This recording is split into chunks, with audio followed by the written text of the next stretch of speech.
আসসালামু আলাইকুম ভাই ও বোনেরা, আপনারা সবাই কেমন আছেন? আশা করি আপনারা সবাই ভালো আছেন। আলহামদুলিল্লাহ আমিও ভালো আছি। নরিন ফ্যামিলি ব্লগারে জানাই স্বাগতম। কিন্তু বিরিয়ানি রান্না করার জন্য এদিকে মাংসগুলো কষিয়ে নিচ্ছে। এগুলো তো মুরগির গোস্ত ছিল, আর তার সাথে কিন্তু আলুও দেওয়া হয়েছিল। বিরিয়ানি রান্না করব, কিছু মটরও ভিজিয়ে রেখেছে। এটাকে সিদ্ধ করে নাকি ফুচকা বানানো যায়, চটপটি বানানো যায়, তাই বানানো হবে। এর জন্য ভিজিয়ে রাখা হয়েছে। আমি এইদিকে কিছু পেঁয়াজ কুচি করে নিয়েছি। গরুর গোস্ত রেসিপিটা শেয়ার করা যাক। অল্প পরিমাণে আজকে রান্না করতেছি, তাই পরিমাণ সহই কিন্তু আজকে আপনাদের সাথে শেয়ার করব। প্রেসার কুকারে কিন্তু রান্নাটা বসিয়ে দিচ্ছি। প্রেসার কুকারের মধ্যে সয়াবিন তেল দিয়ে, আর এইদিকে কিন্তু গরম মশলাগুলো আজকে আস্তই দিয়ে দিয়েছি।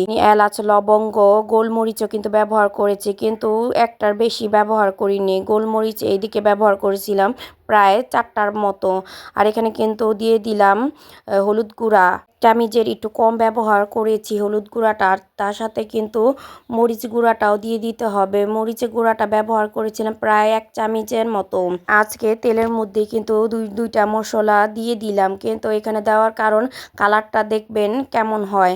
তেলের মধ্যে যদি হলুদ আর মরিচ গুঁড়াটা দেওয়া হয় তাহলে কালারটা বেশ ভালো থাকে, আর যেরকম কালার চান ঠিক ওইরকম কালারটাই আপনি পাবেন। আর এদিকে দেওয়া হলো ব্লেন্ডার করা আদা বাটাটা। আদা বাটার সাথে কিন্তু রসুন বাটা হাফ ছিল, আদা বাটা আর রসুন ছিল 2/1 দিয়ে ব্লেন্ডার করে রাখা হয়েছিল। ওই ব্লেন্ডার করা আদাটাই দেওয়া হয়েছে এখানে। আর বেশ ভালোভাবে নাড়াচাড়া করে নিতে হবে। আজকে দেখাবো প্রেসার কুকারে কিভাবে গরুর গোস্ত রান্না করলে খেতেও ভালো লাগবে আর গলেও যাবে না। পর্যন্ত না এখানে ভাজা ভাজা না হচ্ছে মশলাটা, ততক্ষণ পর্যন্ত নাড়াচাড়া দিয়ে যেতে হবে। আর দেখতে হবে এখানে যেন না লেগে যায়। এই পর্যায়ে যদি লেগে যায় তাহলে কিন্তু গরুর মাংস খেতেটা ভালো হবে না, আর খেতেও ভালো লাগবে না। আর মশলাগুলো কষানো হবে নিভু আছে। আর এইদিকে কিন্তু গরুর গোস্তের মশলাটা দিয়ে দিলাম। এখানে প্রায় আমি 4 চামচের মতো ব্যবহার করেছিলাম ওই রাঁধুনি গুঁড়া মশলা। আর এইদিকে দিয়ে দিলাম করে কেটে রাখা টমেটো। এখানে টমেটো দিব, তাই আর কোনো টক ব্যবহার করব না। ভালোভাবে নেড়ে চেড়ে আর অল্প তেলেই কিন্তু আজকে গরুর গোস্তটা রান্না করব। এদিকে কিন্তু বেশ ভালো করে নেড়ে চেড়ে আমি বেশ কিছুক্ষণ কিন্তু এখানে ঢাকা দিয়ে রেখে দিব।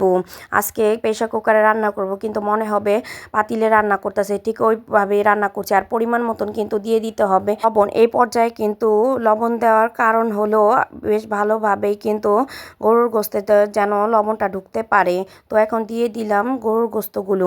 দেওয়ার পরে একটু নাড়াচাড়া করে বেশ কিছুক্ষণ কিন্তু এখানে ঢেকে রাখা হয়েছিল। কষানোও কিন্তু হয়ে গেছে এইদিকে। তারপর দিয়ে দিলাম এখানে কিছু পরিমাণে আলু। এখানে বড় সাইজে করে আলু দেওয়া হয়েছে, প্রেসার কুকারে রান্না করা হবে তাই। যতটুকু পানি ছাড়া কিন্তু তরকারি থেকে ছেড়ে দিয়েছে। এখন কিন্তু দিয়ে দিলাম পানি। অবশ্যই এখানে আমি কুসুম গরম পানিটাই ব্যবহার করেছি। আর এখানে আস্ত কিছু কাঁচামরিচ দিয়ে দিলাম। প্রেসার কুকার দিয়ে কিন্তু বেশ ভালোভাবে কিন্তু লাগিয়ে রেখে দিতে হবে যে পর্যন্ত না সিটি আসে। এখানে প্রায় আমি 2টা সিটি এখানে দিয়েছি। আমি একটু নাড়াচাড়া করে নিব। তো এখানে নাড়াচাড়া করার পরে কিন্তু জিরাকে টেলে এখানে গুঁড়ো করে দেওয়া হয়েছে। আর এই পর্যায়ে কিন্তু আমি জিরাটা ব্যবহার করছি, কারণ এটা রাতে খাওয়া হবে তাই এখন রান্না করছি। আর এইভাবেই কিন্তু প্রেসার কুকারে আমি বেশ কিছুক্ষণ রেখে দিব ঢেকে, তাহলে গ্রানটা বেশ ভালোই থাকবে তরকারিতে।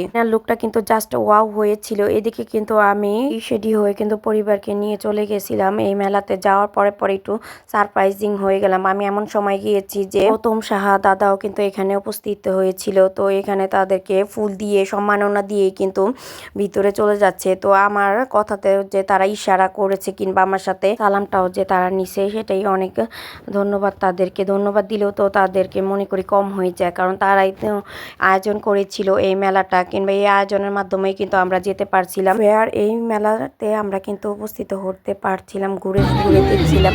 বিভিন্ন ধরনের স্টলও কিন্তু এখানে বসেছিল। আর এখানে কিন্তু হোমমেড চুড়িও কিন্তু বিক্রি করা হচ্ছিল। এদিকে কিন্তু হাতে বানানো এই চুড়িগুলো আপনারা চাইলে বাসায় বানাতে পারেন, কিংবা অনেকে গিফটও দিতে পারেন। আমিও কিন্তু নিজের হাতেই কিন্তু বানিয়েছিলাম এই চুড়িগুলো, আমার এখনো আছে। স্টেজে কিন্তু বিভিন্ন ধরনের গুণবান্য লোকও আছে, অনেক ভাইও কিন্তু আছে, কিন্তু তার ব্যবহার কিন্তু বলার মতো না, অনেক ভালো।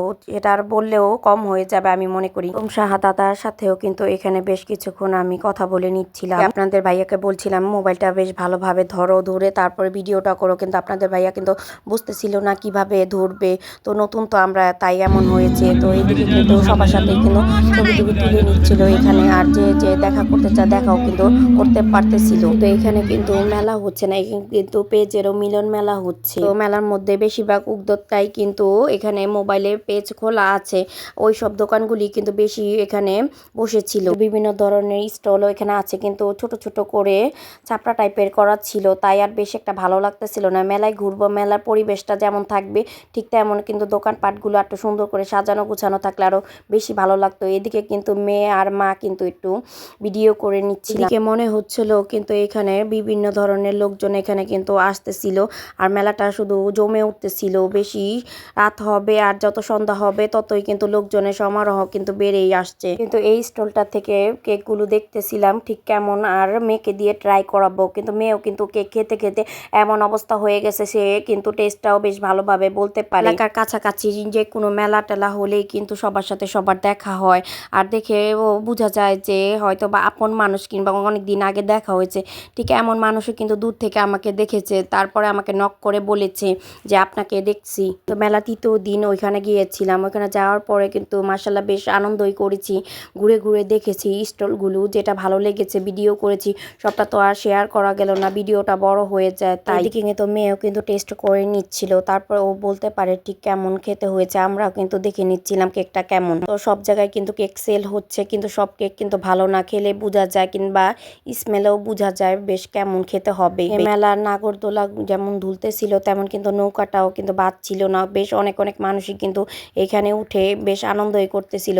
আর তার সাথে এখান থেকে কিন্তু একটু পিঠাও নেওয়া হয়েছিল আমাদের খাওয়ার, কিন্তু হাঁসের কালা ভুনাও ছিল। তো এখানে দেখে নিচ্ছিলাম দেখতে ঠিক কেমন হয়েছে। যা দেখতে পেলাম যে আমি মনে করি যে খাবারের কোয়ালিটিগুলি আর একটু ভালো করার দরকার ছিল, কারণ সবাই তো খেয়ে এখানে রিভিউ দেওয়ার জন্য আসে না। আমি মনে করি সবাই খেয়ে যেটাকে তৃপ্তি করে খাবে কিংবা খাওয়ার পরে তার কাছে ভালো লাগবে, ঠিক সে ধরনের খাবার দাবার এখানে বিক্রি করার প্রয়োজন ছিল। হোমমেড খাবার দাবার কিন্তু একটু বেশি ফ্রেশ থাকার কথা ছিল, কিন্তু এখানে কিছুই পাওয়া যায় না। তৃতীয় দিন মেলায় গিয়েছিলাম, তাই নাকি আমি বলতে পারলাম না। শুধু একটু ট্রাই করার জন্য পাটিসাপটা পিঠাটা এখানে বানাচ্ছে, আমি একটু ভিডিও করে নিচ্ছিলাম বলেও আমি কিন্তু এখানে ভিডিওটা করছিলাম। পরপর পুরাই হতাশ হয়ে গিয়েছিলাম এই পাটিসাপটা পিঠাটা খেয়ে। এটা কিন্তু আমাদের চোখের সামনে বানিয়ে দিয়েছিল, কিন্তু এই পিঠাটার ভিতরে খিসা যে ব্যবহার করেছিল, এত টক আর এত বাসি খিসা এখানে দিয়ে মানুষকে এভাবে ঠকাচ্ছে, কিন্তু প্রাইসটাও কিন্তু ঠিকঠাক মতনই কিন্তু এখানে রেখেছিল। আরেকটা স্টল দেখতে পেলাম, তো এখান থেকে বেশ কিছুক্ষণ এখানে